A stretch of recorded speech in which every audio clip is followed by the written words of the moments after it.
مدمان قسيقو مدمان تاريخ بالغ الدحلام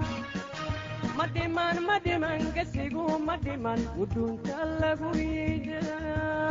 madaxweynaha maamulka Khaatume Cali Khaliif Galaydh oo muddadan ku sugan magaalada Widhwidh ayaa waxa uu awood saaray inuu booqdo goobaha waxbarashada kala duwan ee ku yaala magaalada Widhwidh madaxweyne Cali Khaliif Galaydh ayaa waxa uu tagay dugsiga hoose dhexe ee ku yaala magaalada Widhwidh isagoona ardayda siiyay khudbad dheer oo taabanaysa dhinacyo badan isagoona dhalinyarada uu ka wacyigelinayay muddadan baarimaha tahriibta muqaadaraadka iyo waliba waxyaalaha dhibaatooyinka u keena dhalinyarada Cali Khaliif Galaydh ayaa waxa uu sheegay in ardaydu ay tahay jiilka soo baxaya lana doonayo in ay badbaadiso dadka deegaanka iyo guud ahaan gobolada Khaatumo waxbarashadu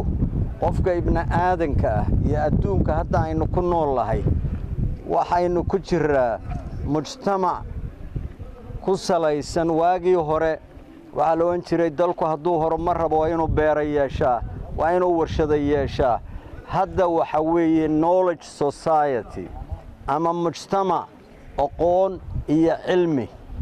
dalalka ugu waaweyn ee ugu dhaqaale badan imanka adduunka waxay gadaan galay iyo maaha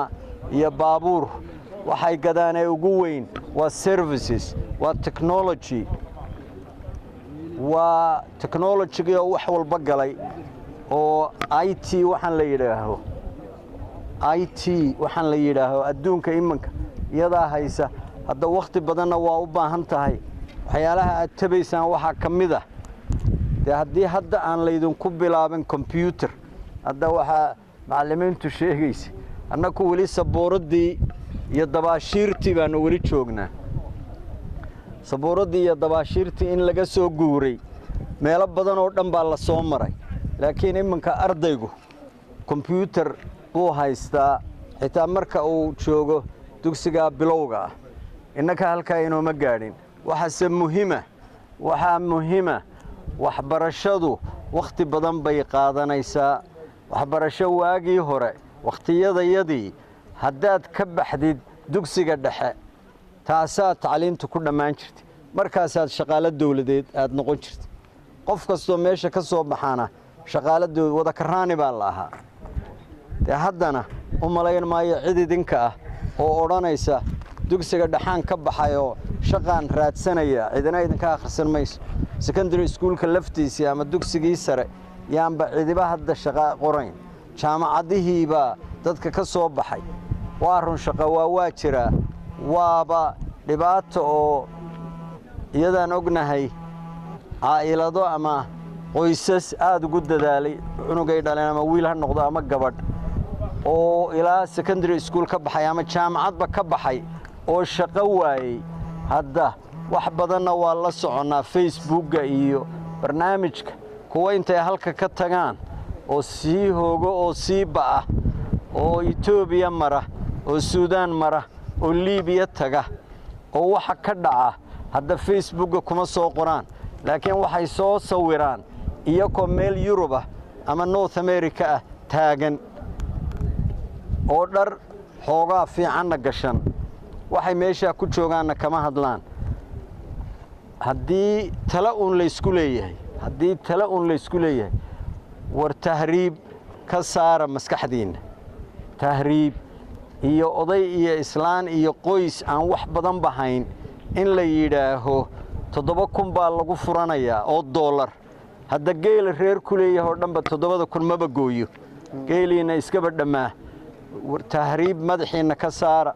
iimaansada dalkiina xoogaa loo dhabar adaygo khayr waaji insha Allah waxaan rajaynaynaa in wax isbedel oo badan ay dhaco haddaynu inaku mujtamac ahaan iyo dad ahaan isku duubnaano nimanka wada hadalladu naga dhaxeeyaan ee Somaliland wax lala dhuundhuumanaya maaha waxaanu baabuur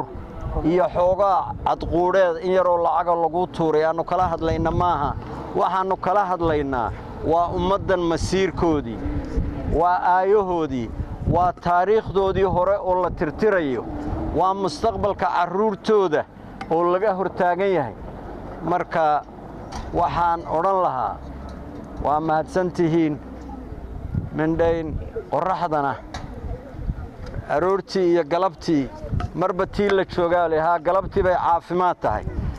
maya aroortii bay caafimaadka la iska dhaxaysto idina waaba arkaayo gacan ku gabashaatiina qorraxda idan haysa marka hawl wanaagsan aad iyo aad baad u mahadsantihiin waxbarashada ogaada ha ka daalina kiina hadda waxaa laga yaabaa arday aad iyo aad u fiican oo ilaa jaamacada gaadhi lahaa inuu meel dhexe markuu joogo yidhaa waddadii waa igu dheeraatay oo waa ka dhaqaaqaya waa khasaare taas samri yeesha isku kalsooni qof walowba isku kalsoonow adduunka waxaa la isku dhaafayaa waa aqoonta iyo waxbarashada bilow baad joogtaan bilowgu yuusan idinka xumaan waddo dheerna waa idinka horraysaa ilaahay ha idinku toosiyo oo dhabar adeygii iyo sabirkii loo baahnaa ilaahay kuu yeesha ha idinka dhigo ummad baa idin sugaysa ummad adduunka ka hadhay oo haddii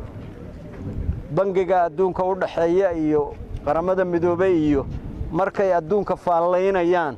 ee adduunka ilaa kulli 200 oo dawladood camal baa la tiriyaa haddii la yidhaaho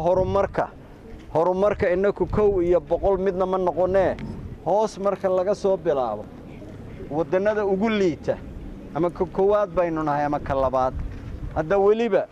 Soomaaliya halka lagu sheegay yaa sool iyo sanaag iyo cayna ay kaba sii hooseeyaan oo Soomaaliya inteeda kale aynu kaba sii liidana cidda la sugayaa waa idinka waxbarasho ogaada samirkeeda yeesha qof walba qoyska ku dadaalaya waxay hayeenba ku huraya ha khasaaraynina aad baad u mahadsantihiin nabadgeliyo nasiib wanaagsan hawl wanaagsan guuliyo gobonnimo madaxweyne cali khaliif Galaydh ayaa ah shakhsi isagoo ku suntan aqoon waxaanu mar walba garab taagan yahay bahda waxbarashada dhinaca kale ardayda kala duwan wax ka barata magaalada Widhwidh ayaa si weyn u soo dhaweeyay madaxweynaha iyagoona sheegay inay madaxweynaha u qaban doonaan kulan aqoon kororsiya oo ay soo qaban qaabin doonaan ardayda wax ka dhigata magaalada Widhwidh Sakariya Maxamed Ciise Wadani wararka telefishinka Somali News Widhwidh